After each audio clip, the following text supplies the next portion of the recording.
சூடு okay, sugar கம்மி. What is PLC?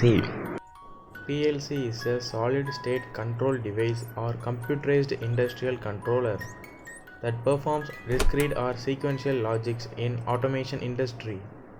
PLC is a combination of software and hardware. It acts as the brain of the machine or system for automation control system. Who is the father of PLC? Dick Morley is called as the father of programmable logic controller. In 1968, under his study, he has created and developed the first industrial PLC.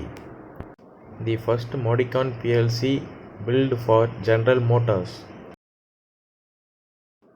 What is the role of PLC in automation? In the automation, PLC is playing a significant role in controlling and monitoring industrial applications. It has both hardware and software.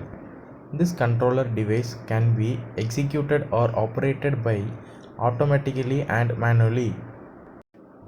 It is useful for increasing the reliability and stability of the system.